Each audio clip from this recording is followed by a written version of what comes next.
ఓం సాయిరామ్. సాయి కుటుంబ సభ్యులందరికీ హృదయపూర్వక నమస్కారాలు. మన సాయి కుటుంబ సభ్యులందరిపైన ఆ సాయినాథుని కరుణా కటాక్షాలు సంపూర్ణంగా ఉండాలని, మీ కోరికలు అతి త్వరలో నెరవేరాలని మనస్ఫూర్తిగా కోరుకుంటున్నాను.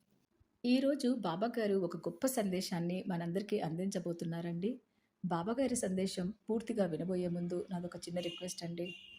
మీ అందరి సపోర్టు మన ఛానల్‌కి ఎంతో అవసరం. తప్పకుండా ఒక లైక్ ఇవ్వండి. ఓం సాయిరామ్ అని కామెంట్ చేయండి. ఇక బాబాగారు ఏం చెప్తున్నారో ఆ సందేశంలోకి మనమందరం వెళ్ళిపోదాము. బిడ్డ, నీ కోరిక నెరవేరడం లేదని నన్ను దూషిస్తున్నావు కదా బిడ్డ. ఎందుకు నెరవేరడం లేదో నీకు చెప్పడానికే నేను వచ్చాను. ఎన్ని రోజులుగా నీవు అనుకున్నది జరగలేదని, నేను జరిపించడం లేదని నా మీద చాలా కోపంగానే ఉన్నావు కదా. ఇప్పటి వరకు నువ్వు అనుకున్నది ఏది ఎందుకు జరగలేదో, నీవు కోరుకున్న కోరికలు ఎందుకు తీరలేదో, నీవు చేసే ప్రతి ప్రార్థన ఎందుకు నెరవేరడం లేదో అని చెప్పడానికే నీ ముందుకు వచ్చాను. ఏం చేస్తే నీ కోరిక నెరవేరుతుందో దానికి కూడా సమాధానం నేనే చెప్తాను. మనసు పెట్టి నా మాటలను పూర్తిగా ఆలకించు. ఇప్పుడు నేను చెప్పినది చెప్పినట్లుగా చేశావంటే తప్పకుండా నీ కోరికలు అతి త్వరలోనే నెరవేరుతాయి. నీ ఆశలు కూడా నెరవేరుతాయి.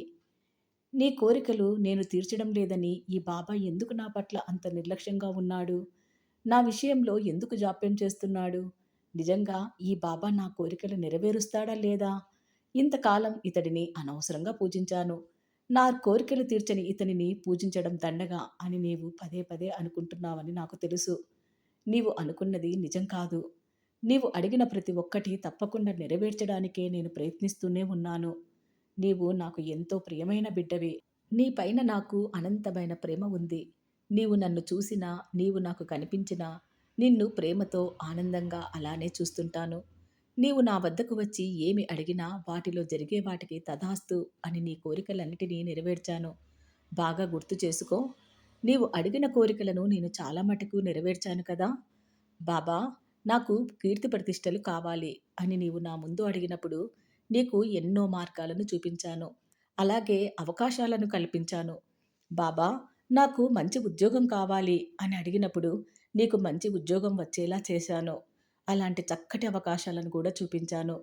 అప్పుల బాధల నుండి నన్ను బయటపడే మార్గాన్ని చూపించు బాబా అని నీవు నన్ను అడిగినప్పుడు బయటపడే పలు మార్గాలను చూపించాను. మంచి జీవితాన్ని ఇవ్వు బాబా అని అడిగినప్పుడు గతంలో కంటే నీవు నన్ను అడిగిన తరువాత ఇప్పుడున్న నీ జీవితం ఎంత మెరుగుపడిందో ఒక్కసారి నీవే ఆలోచించు.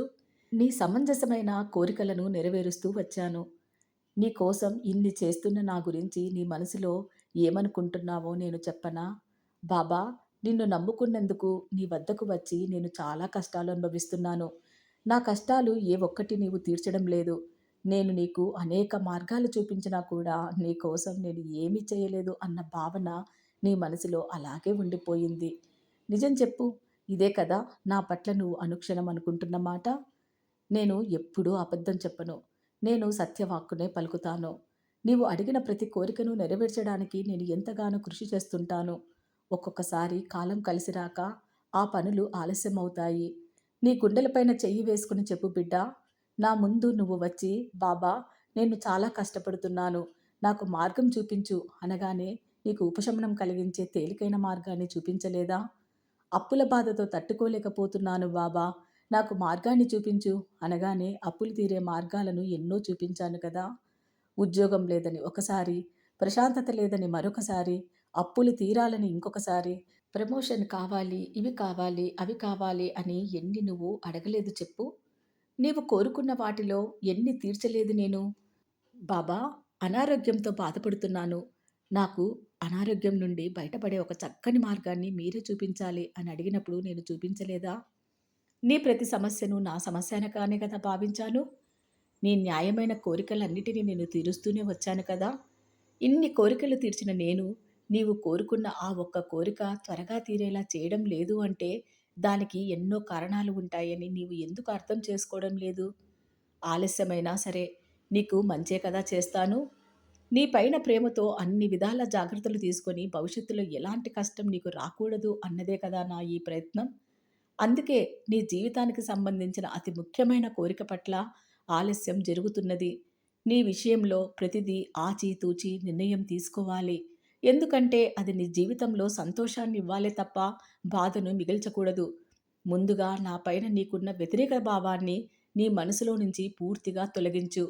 నీ మనసులో నీవు ఏది బలంగా కోరుకుంటే అదే జరుగుతుందని గుర్తుపెట్టుకో. అది మంచైనా సరే, చెడైనా సరే. ముందు నమ్మకంతో నన్ను ప్రార్థించు. ప్రార్థన చేసేటప్పుడు నా కోరికను నెరవేర్చు బాబా అని ఆర్తితో అడగాలి.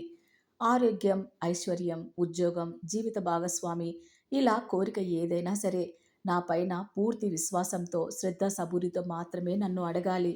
బాబా, నేను నిన్ను పూర్తిగా నమ్ముతున్నాను. నాకు సంతోషాన్ని ప్రసాదించు అని నీవు అడిగిన వెంటనే నేను తప్పకుండా నీ మొదటి మాటను ఆశీర్వదిస్తాను. నీవు కోరింది తప్పకుండా నెరవేరుస్తాను. కొండంత సమస్యలైనా సరే నా బాబా నాకు తోడుగా ఉంటారు అన్న నమ్మకంతో ఉండు.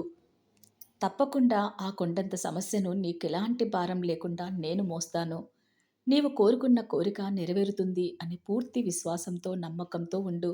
అది తప్పకుండా నెరవేరి తీరుతుంది. నా కోరిక నెరవేరదేమో అన్న అనుమానాలు నీ మనసులో కించిత్తైనా రానివ్వకు. నీ మనసులో ఏముందో అదే నీ నోటి వెంటే పలుకు. నేను తప్పకుండా నెరవేరుస్తాను. ఇక ముందైనా నీ మనసులో ఎలాంటి వ్యతిరేకమైన ఆలోచనలకు తావివ్వకు.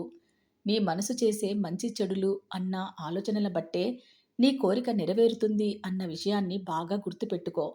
ఈ బాబా నా కోరిక తప్పకుండా నెరవేరుస్తారు అన్న గట్టి సంకల్పం నీలో ఉంటే ఆ కోరిక తప్పకుండా నెరవేరుతుంది.